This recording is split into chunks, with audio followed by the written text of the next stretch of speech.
ஆயத்தம் என்னும் பாதரட்சை. சோ அதற்கான காரியங்கள் தொகுத்து பார்க்க போகிறோம். இது எங்க இருக்கு அப்படின்னா, எபேசியர் 6ஆம் அதிகாரம் 15ஆம் வசனத்துல சாத்தானின் தந்திரங்களை தகர்த்தெறியக்கூடிய போராயுதங்களை பத்தி பவுல் பேசிட்டு இருக்காரு இந்த இடத்துல. அப்படி பேசிட்டு இருக்கிறப்போ அவர் சொல்லுகிற காரியங்கள் அப்படிதான். அந்த காரியங்கள் வரும் பொழுது சொல்றாரு, சத்தியம் என்னும் கச்சையை கட்டினவர்களாய், மார்க்கவசத்தை தரித்தவர்களாய், பட்டயத்தை, வசனம், வார்த்தை என்னும் பட்டயத்தை வைத்திருக்கிறவர்களாய், இப்படின்னு சொல்லி எல்லா காரியமும் சொல்லிட்டு வரப்போ எபேசியர் 6:15 சொல்றாரு, சமாதானத்தின் சுவிசேஷத்திற்குரிய ஆயத்தம் என்னும் பாதரட்சை. நம்ம பல நேரங்கள்ல ஆயத்தம் என்னும் பாதரட்சை அதை மட்டும் தான் நம்ம ஞாபகம் வச்சிருக்கிறோம். ஆனா வசனம் ரொம்ப தெளிவா சொல்லுது, சமாதானத்தின் சுவிசேஷத்திற்குரிய ஆயத்தம் என்னும் பாதரட்சை.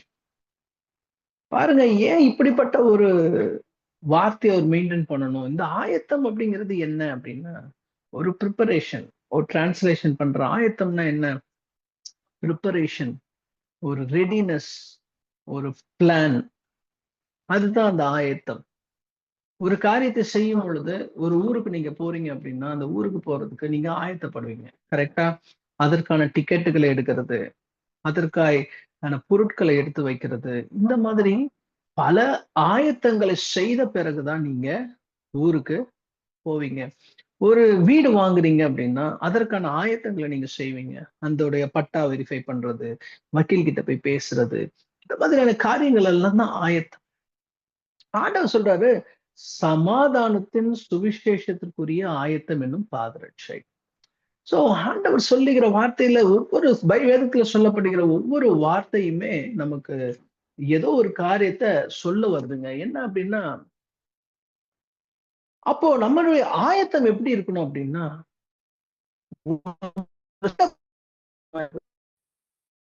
யாரையோ ஒரு கோபப்படுத்துறதுக்கான ஆயத்தமா என்ன பண்ணக்கூடாது, இருக்கக்கூடாது. அந்த ஆயத்தம் சமாதானத்திற்கு ஏதுவான ஆயத்தமா இருக்கணும். சமாதானத்தின் சுவிசேஷத்திற்குரிய ஆயத்தமாய் இருக்க வேண்டும். முதலாவது சமாதானம், இரண்டாவது சுவிசேஷம். சுவிசேஷம் அப்படின்னா நற்செய்திங்க. நம்முடைய ஆயத்தம் எப்பவுமே எப்படி இருக்கணும் தெரியுமா? சண்டை போடுறதுக்கு ஃபாஸ்டா இப்படி எப்படி போக கூடாது. ஒரு நற்செய்தியை சொல்றதுக்கு, சமாதானமாக ஒரு நல்ல செய்தியை சொல்லுவதற்கு நாம ஆயத்தப்பட வேண்டும். அப்ப இந்த பாதரட்சை ஆண்டவர் உதாரணமா சொல்றாரு. ஏன் பாதரட்சை உதாரணமா சொல்றாருன்னா, நீங்க எங்க வெளியே போனாலும், நம்முடைய ஒரு லைஃப்ல நம்ம வெளியே போறோம் அப்படின்னாலே, முதலாவது அந்த செருப்பையோ இல்ல ஷூவையோ போட்டுட்டு தான் நம்ம என்ன பண்றோம்? வெளியே போறோம். ஒரு காரியத்துக்கு போகும்போது அதுக்கு முன்னாடி செய்கிற காரியங்கள் தான் ஆயத்தம். நம்முடைய ஆண்டவர் இருக்கார் பாருங்க. அவர் ஆயத்தப்படுத்துகிற தேவன். எதையுமே பிளான் இல்லாம பண்ணவே மாட்டாருங்க. எதையுமே ஒரு ப்ரிப்பரேஷன் இல்லாம செய்யவே மாட்டாரு. ஆதாம் ஏவாளை படைச்சாருன்னா, அவர் அதற்கு முன்னாடி எல்லா காரியத்தையும் ஆயத்தப்படுத்தினார். 5 நாட்கள் அவர் எல்லா காரியத்தையும் செய்த பிறகுதான் ஆதாம் ஏவாளை 6வது நாள் படைத்தார். ஒருவேளை முதல் நாளே ஆதாம் ஏவாளை படைச்சிட்டு அடுத்த 2வது நாள் ஆதாம் ஆதாம் ஆண்டவரை பசிக்குதா, ஆண்டவரை பசிக்குதா, ஐயோ நான் உனக்கு கனிகள் எல்லாம் படைக்கணும்னு நினைச்சேன்ப்பா, நான் மறந்துட்டேன், இருப்பா கொஞ்சம் வெயிட் பண்ணு, நான் உனக்கு மரங்கள் கனிகள் எல்லாம் படைக்கிறேன். ஆண்டவன் தண்ணி தாக்குது. அச்சோ, இருப்பா இருப்பா இருப்பா இருப்பா, உனக்கு தண்ணியை நான் இதுக்கு மேல என்ன பண்றேன், படைக்கிறேன். ஆண்டவர் எனக்கு மூச்சு விடணும், காத்து வரல, இருப்பா இனிமேல். அப்படி எல்லாம் ஆண்டவர் என்ன பண்ணல.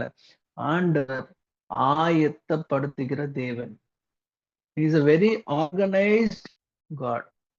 நம்முடைய வாழ்க்கையில எல்லா காரியத்தையும் ஆண்டவர் ஆயத்தப்படுத்தி வைத்திருக்கிறார். பாருங்க, இன்னொரு வசனம் இருக்கு. ஆண்டவர் நமக்கு ஆயத்தம் பண்ணினவைகளை மனுஷனுடைய கண்கள் காணவும் இல்லை, மற்றவருடைய செவிகள் கேட்கவும் இல்லை, இதயத்தில் தோன்றணும். அப்போ நமக்கென்ற ஒரு காரியத்தை ஆயத்தப்படுத்திக்கிட்டே என்ன பண்றாரு ஆண்டவர் இருக்கிறாருங்க. ஆண்டவர் ஆண்டருக்குன்னு ஒரு காரியத்தை ஆயத்தப்படுத்துறாரு.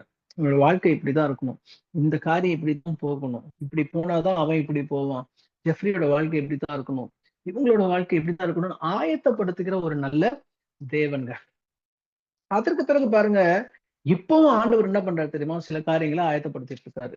என்ன அப்படின்னா, நமக்கென்று ஒரு பரலோகத்துல ஒரு ஸ்தலத்தை ஆயத்தப்படுத்திட்டு இருக்காரு.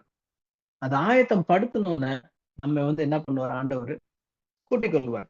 சோ வசனம் சொல்லுது, பலவானை முந்தி கட்டினால் ஒழிய நீங்கள் பலவானை கட்டி என்ன பண்ண முடியாது? மேற்கொள்ள முடியாது. அப்போ ஒரு காரியத்தை செய்யணும்னா ஆண்டவர் பிளான் சொல்றாரு. நீ பலவானை முந்தி கட்டுனா தான் நீ என்ன பண்ண முடியும்? அவன் வீட்டுல போய் கொள்ளையடிக்க முடியும். சொல்ற, நீ ஒரு இடத்துக்கு போய் ஒரு காரியத்தை அச்சீவ் பண்ணணும் அப்படின்னா அந்த இடத்துல பலவானை நீ முந்தி கட்டணும். ஒரு காரியத்தை நீ செய்ய ஆரம்பிக்கிறதுக்கு முன்னாடி ஆண்டவர்கிட்ட, ஆண்டவரே நான் என்ன பிளான் பண்ணணும் அப்படிங்கிறத நீங்க கேட்கணும். அதுதான் செய்தி. ஆயத்தமாய் ஆண்டவர் ஆயத்தப்படுத்துகிற தேவன். ஓகேவா? தெளிவா புரியுதுங்களா? ஆண்டவர் ஆயத்தப்படுத்து எந்த காரியத்தையும் எடுத்தோம் கவுத்தோம் செய்யவே மாட்டார். அப்போ ஒரு வேதத்துல ஒரு ஒரு நமக்கு ஒரு ஓமை ஆண்டவர் கொடுத்திருக்காரு. என்ன கொடுத்திருக்காரு அப்படின்னா, ஒரு ராஜா தனக்கு கீழே இருக்கிறவனுடைய கடனை மன்னிக்கிறான். அந்த மனுஷன் அவனுக்கு கீழே இவன் ஒரு 10,000 ரூபாய் கடன் வாங்கினவனை மன்னிச்சிடுறாரு ராஜா. அதுக்கு கீழே இவன் ஒரு 100 ரூபாய் கடன் வாங்கி போனவன் இருக்கான் பாருங்க, அவனை இவன் மன்னிக்கல. ஆண்டவர் சொல்றாரு, நானே ஒரு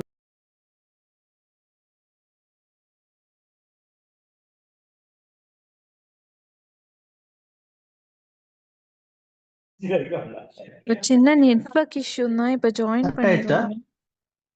ஆமா. Okay okay. சோ அந்த உவமை எப்படி ராஜா அடுத்த ஆள் மன்னிக்கிறாரோ அவனுக்கு என்ன பண்ணணும்? மன்னிக்கணும். இதுதாங்க நடக்கணும். இதுதான் கிறிஸ்துவ வாழ்க்கையுடைய ஒட்டுமொத்த ஒரு சைக்கிள்.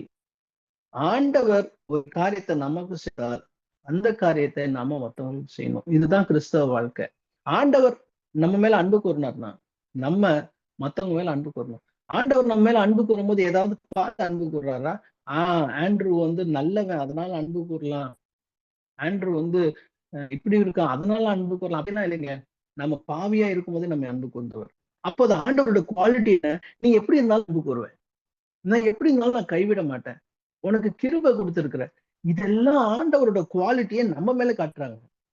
ஆனா நம்ம கூட இருக்கிறவங்க கிட்ட அந்த குவாலிட்டியை காட்டுறோமா அப்படின்னு பார்த்தா இல்ல. இதுதான் கிறிஸ்தவ வாழ்க்கை, கிறிஸ்தவ லைஃப்.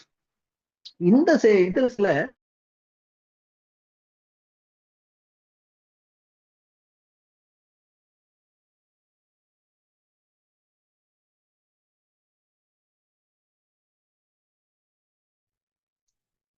என்னோட நெட்வொர்க்ல பிரச்சனையா? ஆமாண்ணா. ஒரே நிமிஷம் இருங்க.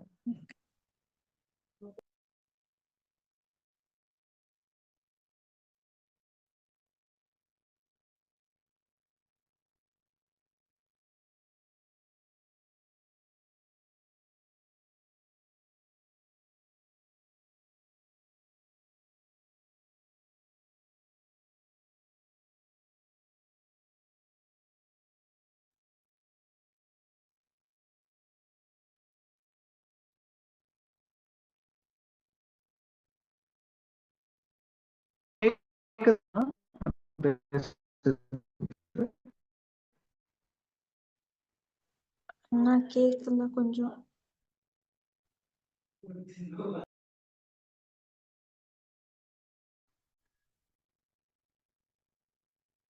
இப்ப கேக்குதா? கேக்குதுண்ணா. சரி, சாரி. நான் எல்லாருக்கும் சொல்லிக்கிறேன். நான் ஆஃபீஸ் டிராவல்ல பாம்பே வந்திருக்கேன். ஸோ நான் ஹோட்டல்ல இருந்து எடுக்கிறேன். எனக்கு கொஞ்சம் சிக்னல்ல பிரச்சனை இருக்குது. சாரி. சோ ஆண்டவர் அடுத்த மனிதனுக்கு காட்டுகிற நம்மேல் காட்டுகிற அன்பை நாம மற்றவர்களுக்கு காட்டணுங்க. ஆண்டவர் நமக்கு ஆயத்தப்படுத்துகிற தேவனா இருந்தால் நாமும் அதை ஒழுங்கும் கிரமமாக என்ன பண்ணணும்? செய்யணும். நாமும் சில காரியங்களை ஆயத்தப்படுத்தணும். நாமும் எந்த காரியத்தை செய்யணும்னாலும் அந்த காரியத்துல ஒரு ஆயத்தம் இல்லாமல் இறங்கக்கூடாது. நம்ம கிறிஸ்தவர்கள் பல பேர் செய்கிற பெரிய தவறு என்ன அப்படின்னா, எடுத்தோம் கவுத்தோம் அப்படின்னு சொல்லிட்டு சில காரியங்களை பண்ணிடுவோங்க. நீ தேவையில்லையா? தேவையில்ல. சில சபையில எடுக்கிற முடிவுலாம் பாருங்க. நீ சபைக்கெல்லாம் வர வேணாம்.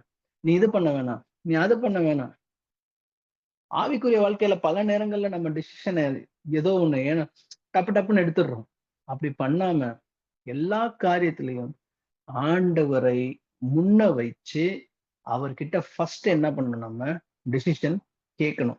பாருங்க, அவசர அவசரமா ஆயத்தம் இல்லாம பண்ண சில பேரை நம்ம குறித்து பார்க்கலாம். நியாயாதிபதிகள் 16ஆம் அதிகாரம் 20ஆம் வசனத்துல பாத்தீங்க அப்படின்னா, சிம்சோன் கர்த்தர் தன்னை விட்டு விலகுனதை அறியாதிருந்தான்னு வசனம் சொல்லுது. அவன் இதுவரைக்கும் பலமாய் வைத்திருந்த முடி வெட்டப்பட்டது, மொட்டையாயிட்டான். கர்த்தர் தன்னை விட்டு விலகினதை அறியாதிருந்தான்னு வசனம் சொல்லுது. திடீர்னு போய் ஏஞ்சு போய் சண்டை போடுறான். ஒரு ஆயத்தம் இல்ல. தூங்கிட்டு இருக்கிறான், ஏந்திரிக்கிறான். நான் போய் அந்த பெலிஸ்தனை என்ன பண்ணுவேன்? கொண்டு போடுவேன் அப்படின்னு சொல்லிட்டு என்ன பண்றான்? ஃபாஸ்டா ஓடுறான், சண்டை போடுறான், தோக்குறான். ஏன் அப்படின்னா ஒரு ஆயத்தம் இல்லைங்க. ஏந்திரிச்சோன்னா நம்ம ஆண்டவர் என் கூட இருக்காரா? இந்த காரியத்தை நான் செய்ய முடியுமா? நான் இந்த சண்டையை போட முடியுமா? இந்த யுத்தத்துக்குள்ள நான் போக முடியுமா? பிசாசு எதிர்த்து நிற்க முடியுமா? இதையெல்லாம் யோசிக்காம ஒரு ஆயத்தம் இல்லாமல் என்ன பண்றாங்க? போயிடுறாங்க. அப்படியே லைஃப்ல நம்மளுக்கும் யோசிச்சு பாருங்க. பல நேரங்கள்ல ஏதோ ஒரு காரியம், ஆவிக்குரிய காரியமோ, இல்ல உலகத்துல ஒரு பெரிய காரியமோ, ஸ்கூல்ல சேர்க்கிறீங்க, இல்ல வீடு வாங்குறீங்க, ஏதோ ஒரு விஷயம் செய்றீங்க அப்படின்னா, ஆண்டவர்கிட்ட நாம சொல்றோமா? ஆண்டவர்கிட்ட நம்ம பர்மிஷன் கேட்கிறோமா? ஆயத்தப்படுத்துறோமா அதற்கான காரியங்கள? உலக பிரகாரமா பல ஆயத்தங்களை நம்ம பண்றோம்.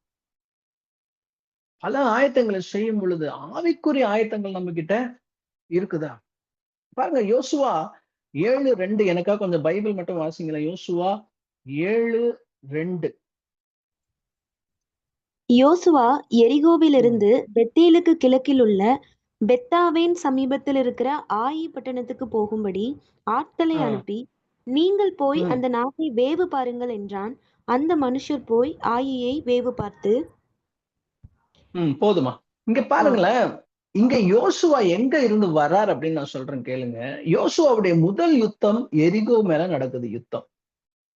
எரிகோ யுத்தத்துக்கு போறப்போ ஆண்டவர்கிட்ட வந்து தெளிவா பேசுறாரு. ஆண்டவர் தெளிவா சொல்றாரு. ஆண்டவர்கிட்ட இவரும் பேசுறாரு.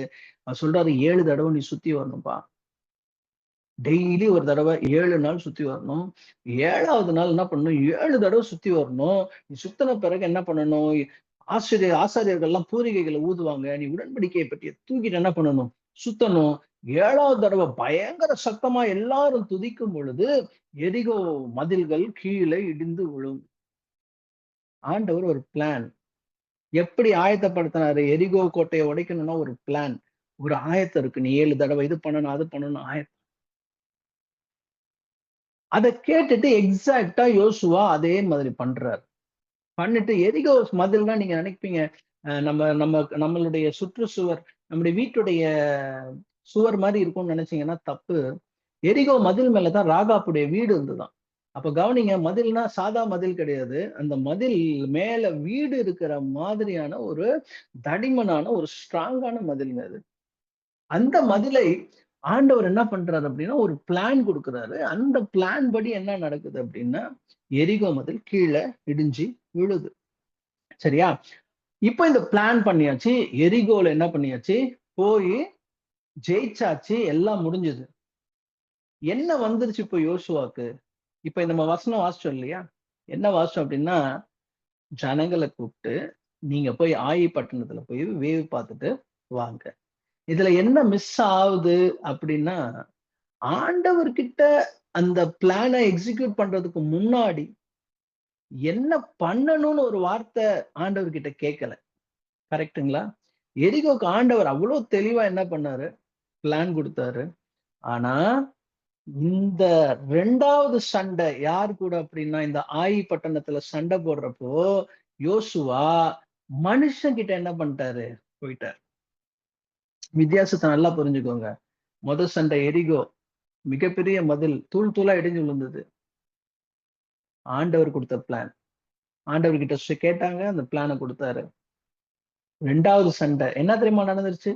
ஒரு வெற்றிக்கு பிறகு நம்முடைய வாழ்க்கை எப்படி இருக்குங்கிறது தான் ஒரு பெரிய கேள்வி. தோல்வியில இருக்கிறவன் பிரச்சனை இல்லைங்க. அவன் சமாளிச்சிருவான். ஆனா ஒரு வெற்றி வந்துருச்சுன்னு நினைச்சுக்கோங்க, பயங்கரமா உங்கள யாராவது ஒருத்தர் பாராட்டிட்டாங்கன்னு நினைச்சுக்கோங்க. நம்முடைய செயல்கள்ல பயங்கரமா ஒருத்தர் பாராட்டிட்டாங்கன்னா, அதுக்கப்புறம் நமக்கு ஒரு ஒரு பெருமை, ஒரு மமதை வரும் பாருங்க. அதுல இருந்து தப்பிக்கிறது பெரிய விஷயம்.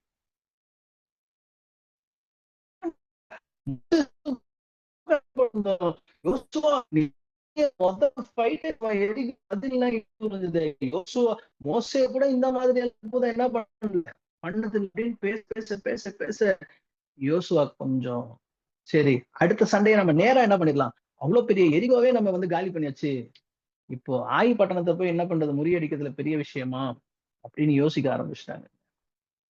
ஒண்ணு மறந்துட்டாங்க, எரிகோ பட்டணம் விழுந்தது அவருடைய கிருபையினால, அவருடைய பலத்தால.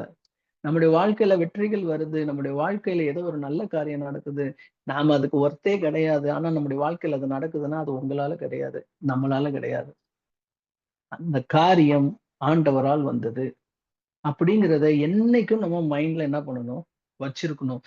என்னைக்குமே அந்த காரியத்தை மைண்ட்ல இல்லாம எடுத்துட்டு இது என்னால் வந்த வெற்றி அப்படின்னு நம்ம யோசிச்சோம் அப்படின்னா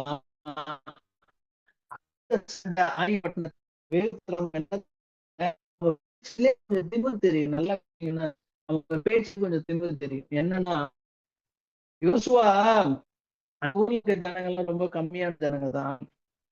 எல்லாரையும் கூட்டிட்டு போய் சண்டை போட தேவையில்ல. நம்ம ஒரு 3000 பேரை கூட்டிட்டு போகலாம். அதுக்கப்புறம் வசனங்களை வாசிங்கன்னா நல்லா தெரியும். 7ஆம் அதிகாரத்துல போய் கண்டினியூ வாசிச்சீங்கன்னா அதுக்கு நம்ம ஒரு 3000 பேரை கூட்டு போனா அவங்களை எளிதா என்ன பண்ணலாம், முறியடிச்சிடலாம். யோசுவா அந்த மனுஷனுடைய சொல்ல கேட்டுட்டார். எரிகோல யாராவது ஒரு ஐடியா கொடுத்தானா? இல்ல.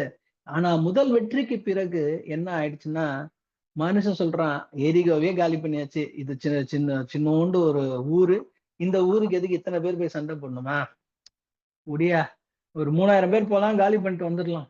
அப்படி பேச்சுக்கள்லாம் மாறி போயிருச்சு. ஆயத்தப்படல, எதுக்குமே சண்டைக்கு ஆயத்தப்படல, யாரும் எதுவுமே ஆயத்தப்படுத்தல. நேரா போய் சண்டைக்கு போறான், அடி வாங்கிட்டு ஓடி வரான். அடி வாங்கினது யாரு? இஸ்ரவேல் ஜனங்கள். இஸ்ரவேல் ஜனங்க அடி வாங்கி 36 பேர் அன்னைக்கு சாகுறாங்க. அதுதான் அந்த 7ஆம் அதிகாரத்துல இருக்கும். 36 பேர் செத்தோன யோசுவாக்கு புரிஞ்சு போச்சு, நம்ம ஒரு காரியத்தை மறந்துட்டோம். என்ன மறந்துட்டோம்? நேரா போய் பாதத்துல விழு. ஆண்டவருடைய பாதத்துல விழுந்து, ஏன்பா இப்படி பண்ணீங்க, ஏன் ஆண்டவரே இப்படி ஆச்சு அப்படின்னா, ஆண்டவர் யோசிச்சிருப்பாரு, இதை நீ முன்னாடி என்கிட்ட கேட்டு இருந்திருக்கணும், இதை நீ முன்னாடி என்கிட்ட என்ன பண்ணிருக்கணும், கேட்டு இருக்கணும். ஆயத்தமே இல்லை, என்கிட்ட பேசாம என்கிட்ட அப்ரூவல் வாங்காம என்ன நீ காரியத்தை செய்யற. பல நேரங்கள்ல நம்ம மிஸ் பண்ற ஒரு காரியம், அப்பா கிட்ட கேட்டுருவோம், அம்மா கிட்ட கேட்டுருவோம், பிள்ளைகள் கிட்ட கேட்டுருவோம், மனைவி கிட்ட கேட்டுருவோம், கணவன் கிட்ட கேட்டுருவோம், ஏசப்பா கிட்ட கேட்க மாட்டோம். ஆண்டவர் இது பண்ணணுமா வேணாமா, இது போலாமா, செய்யக்கூடாமா, செய்ய முடியுமா, செய்யக்கூடாதா, இதெல்லாம் நம்ம என்ன பண்ண மாட்டேங்கிறோம், ஏசப்பா கிட்ட கேட்க மாட்டேங்கிறோங்க. இந்த இடத்துல ஆண்டவர் சொல்றாரு, எப்பா உன் கிரௌடுக்குள்ள ஒருத்தன் இருக்கான், ஒரு பிளாக் ஷீப் ஒருத்தன் இருக்கான், அவன் ஆல்ரெடி எரிகோவுல கொள்ளடிக்கும் பொழுது நான் ஏற்கனவே இதை எடுத்திருப்பேன் உங்களுக்கு, பாபிலோனிய சால்வையும் தங்கத்தையும் வெள்ளியும் எடுத்து வச்சுக்கிட்டான், அது தீட்டானது, அதை நீங்க எடுத்து போடுற வரைக்கும் நீங்க எந்த சண்டைக்கு போனாலும் ஜெயிக்க மாட்டேன். இத ஒழுங்கா முன்னாடியே ஆண்டவர் கிட்ட கேட்டிருந்தானா அப்பவே ஆண்டவர் என்ன பண்ணிருப்பாரு, சொல்லியிருப்பாரு, 36 பேர் செத்திருக்க மாட்டாங்க, இஸ்ரவேல் ஜனங்கள் தோல்வி அடைந்திருக்க மாட்டாங்க. ஆனா இப்போ ஆண்டவர் கிட்ட கேட்டோம்னா ஆண்டவர் தெளிவா என்ன பண்றாரு, சரிப்பா சொல்லுங்க அப்படின்னு சொன்னோன்னே 7ஆம் அதிகாரம் 6 விட்டுருங்க, 8ஆம் அதிகாரம் 1ஆம் வசனத்தை படிங்களேன். யோசுவா 8:1. அப்பொழுது கர்த்தர் யோசுவாவை நோக்கி, நீ பயப்படாமலும் கலங்காமலும் இரு, நீ யுத்த ஜனங்கள் யாவரையும் கூட்டிக் கொண்டு எழுந்து ஆயி பட்டணத்தின் மேல் போ, இதோ போருமா போரும். இப்போ ஆண்டவர் தெளிவா சொல்றாரு, எப்போ ஒரு ப்ரிப்பரேஷன் முடிஞ்ச பிறகு. என்ன ப்ரிப்பரேஷன் நடந்தது தெரியுமா, இந்த ஆகான்கிறவன் சாபத்தீடானதை எடுத்து வச்சதுனால ஆண்டவர் கோவம் வந்துருச்சு, அதனால தோத்துட்டாங்க. இப்ப சொல்லிட்டாங்க, ஆகான் என்ன பண்ணியாச்சு, கல் எறிஞ்சு கொன்னாச்சு, சாபத்தீடானதையும் எரிச்சு போட்டாச்சு, எல்லாமே பண்ணியாச்சு. ஆண்டவர் சொல்றாரு, இப்போ கிளம்பி சண்டைக்கு போ. இந்த அப்ரூவல் தாங்க நமக்கு வேணும். பிளான் அப்ரூவ்டு அப்படின்னு ஆண்டவர் சொல்லணும், அதுதான் ஆயத்தம். அந்த ஆயத்தம் என்ன அப்படின்னா, ஆயத்தம்னா ஒண்ணும் கிடையாதுங்க, ஒரு பாதத்துல உட்காருங்க, அதுதான் ஆயத்தம். ஆயத்தம் என்னும் பாதரட்சைன்னா என்ன தெரியுமா? அவர் பாதத்துல உட்காருங்க. ஆண்டவரே நான் இதை செய்ய போறேன். நான் பிசாசை எதிர்த்து நிற்க போறேன். எபேசியர்ல அதுதான் நிக்குது. நம்ம செய்யறது ஊழியம்ன்றதை நம்ம சாதாரணமா நம்ம ஊழியம் செய்யறோம்னு நினைக்கிறோம். ஊழியம்னா என்னன்னா, ஆண்டவருக்கு ஊழியம் செய்யறோம் அப்படின்னா பிசாசுக்கு கிடையாது.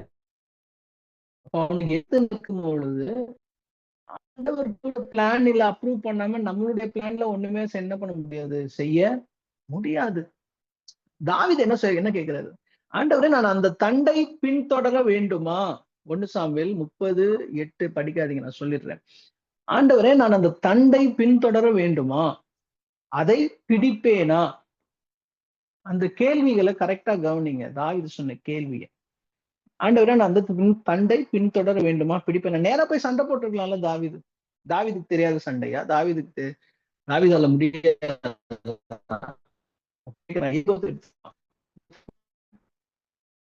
பின்தொடர வேண்டுமா? பிடிப்பேனா?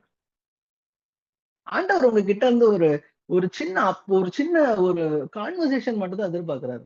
இங்க தாவீது செஞ்ச ஒரு மிகப்பெரிய ஒரு ரகசியமான ஒரு காரியம். அவன் கேட்டிருந்தா எப்படி கேட்டு, இப்ப நான் கேட்டிருந்தேன்னா அதை எப்படி தெரியுமா கேட்டிருப்பேன்? ஆண்டவரே நான் அந்த தந்தையை பின்தொடர வேண்டுமா வேணாமா? நான் அதை பிடிப்பேனா பிடிக்க மாட்டேனா? இப்படிதான் நான் கேள்வி கேட்டிருப்பேன்.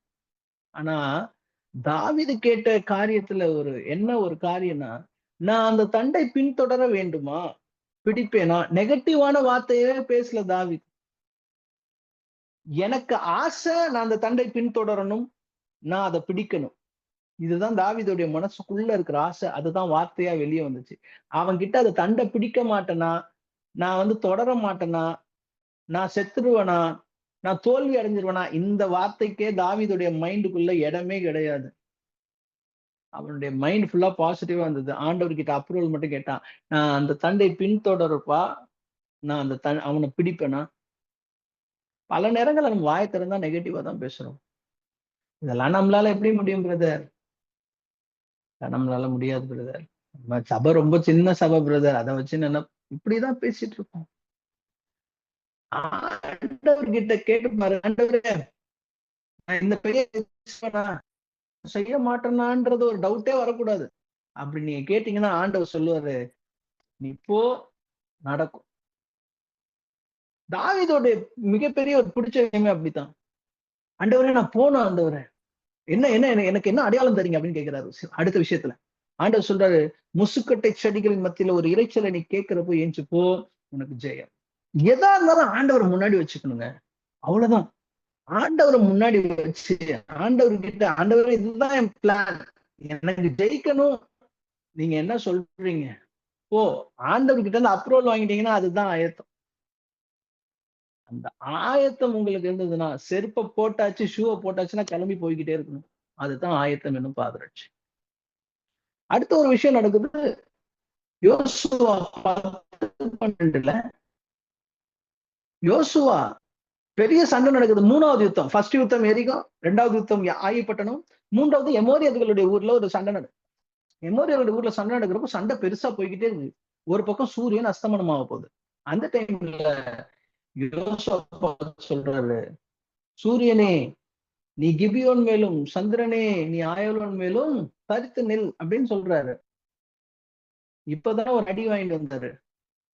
நேரா ஸ்ட்ரெயிட்டா சூரியனே கிபியோன் மேலும், சந்திரனே அயலோன் மேலும் நில்லுன்னு சொல்லல. அதுதான் பாயிண்ட். ஏன்னா நான் இவ்வளவு நாள் அப்படிதான் நினைச்சிருந்தேன். நேரா சொல்லிட்டாரு அப்படின்னு சொல்லிட்டு. ஆனா அந்த வசனத்தை எடுத்தீங்கன்னா கொஞ்சம் படிங்க. யோசுவா 10:12. சாரி, நான் அந்த வசனம் சொல்லல. யோசுவா 10:12 படிங்களா? கர்த்தர் எமோரியரை இஸ்ரவேல் புத்திரருக்கு முன்பாக ஒப்பு கொடுக்கிற அந்நாளிலே யோசுவா கர்த்தரை நோக்கி பேசி, பின்பு இஸ்ரவேலின் கண்களுக்கு முன்பாக நல்லா சூரியனை கவனிங்களேன், நல்லா கவனிங்க இந்த வசனம். யோசுவா கர்த்தரை நோக்கி பேசி, பின்பு இஸ்ரவேலின் கண்களுக்கு முன்பாக என்ன சொல்றாருன்னா, நீ சந்திரனே சூரியனே நீ நில்லு, சந்திரனே நீ நில்லு. ஆனா இது சொல்றதுக்கு முன்னாடி ஏற்கனவே வாங்கின அடி ஞாபகம் இருக்கு யோசுவா கிட்ட.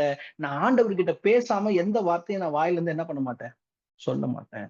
யோசுவா கர்த்தரை நோக்கி பேசினான். எதை சொல்றதுக்கு முன்னாடி? உலகத்துக்கு ஒரு காரியத்தை அறிவிக்கிறதுக்கு முன்னாடி, வரலாற்றிலேயே நடக்காத ஒரு அற்புதத்தை செய்வதற்கு முன்னாடி, அதுக்கப்புறம் வசனம் சொல்லும், ஒரு மனிதனுடைய சொல் கேட்டு இப்பேற்பட்ட அற்புதத்தை இதுக்கு முன்னாடி யாரும் பண்ணதில்ல, பின்னாடி யாரும் பண்ணதில்ல. ஆனா அந்த அற்புதத்தை செய்யறதுக்கு முன்னாடி, மக்கள் முன்னாடி தைரியமா சொல்றதுக்கு முன்னாடி அவன் பேசினது என்னன்னா, ஆண்டவர்கிட்ட பேசினான். ஏசப்பா, நான் வாயை திறந்து இப்படி சொல்ல போறேன். என்னுடைய வார்த்தைய காப்பாத்து. ஆண்டவரோட பேசினான். அவ்வளவுதாங்க ஆயத்தம். அது தாங்க கால்ல பாதரட்சை போடுறது. பாதரட்சை போட்டா கிளம்பி வேலையை செஞ்சுக்கிட்டே இருக்க வேண்டியதுதான். இதே மாதிரி நெகேமியாக்கு ஒரு எக்ஸாம்பிள் இருக்கு. நான் சொல்லி முடித்துடுறேன். நெகேமியா, அவனுக்கு நியூஸ் வருது, அலங்கங்கள்லாம் இடிக்கப்பட்டு போச்சு, எருசலேம் பாழா கிடக்குது. அவன் ரொம்ப டல்லா இருக்கான். டல்லா இருக்கிறப்ப ராஜா கேட்கிறாரு, என்னப்பா அவன் மூஞ்சி ரொம்ப டல்லா இருக்கு, சொல்லுப்பா, நீ சொல்லு, நான் செய்யறேன் அப்படின்னு சொல்ற போது, டைரக்டா ராஜா என்னுடைய இந்த மாதிரி ஊர்ல இந்த மாதிரி என்னுடைய சொந்த ஊர் இடிக்கப்பட்டு போயிருக்கு, அலங்கெல்லாம் இடிக்கப்பட்டுருச்சு, எனக்கு கொஞ்சம் காசு கொடுத்தீங்கன்னா நான் போய் ரெடி பண்ணிடுவேன்.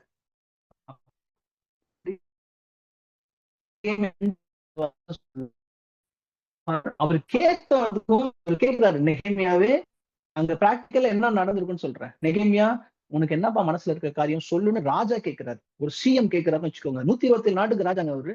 அவர் மேதிய பெர்ஷிய நாடுகள்ல 127 130 நாடுகளுக்கு ராஜாவா தான் இருந்தாங்க. அவர் கேட்கும் பொழுது அவன் சொல்றான், பரலோகத்தின் தேவனை நோக்கி ஜெபம் பண்ணிட்டு ராஜாவை நோக்கி சொல்றான். இதத்தான் ஆயத்தம். சிம்பிள். சூரியனை நில்லு, சந்திரனை நில்லுன்னு சொல்றதுக்கு முன்னாடி ஆண்டவர்கிட்ட ஒரு வார்த்தை பேசுங்க. ஒரு காரியத்தை செய்யறதுக்கு முன்னாடி ஆண்டவர்கிட்ட பேசுங்க. உங்க லைஃப் ஸ்டைலா மாத்துங்க. எந்த காரியத்தை செஞ்சாலும், எந்த காரியத்தை சொன்னாலும், அதுக்கு முன்னாடி ஆண்டவரோட அப்ரூவல் இருக்கா? ஆண்டவர்கிட்ட அந்த விஷயத்த சொல்லிட்டேன்னா, நிறைய பேருக்கு பொசசிவ் இருக்குல்ல, ஏன் இந்த விஷயத்த என்கிட்ட சொல்லல, என்கிட்ட தானே நீ ஃபர்ஸ்ட் சொல்லி இருக்கணும் அப்படின்னு சில பேர் உரிமையா சண்டை போடுவாங்க. அது மாதிரி ஆண்டவர் சொல்றாரு, நீ எந்த விஷயம் பண்ணாலும் முன்னாடி என்கிட்ட சொல்லு. அதுதான் ஆயத்தம். என்கிட்ட பேசி என்கிட்ட அப்ரூவல் வாங்க, நீ அதுக்கப்புறம் செய், நான் உன் கூட இருப்பேன்.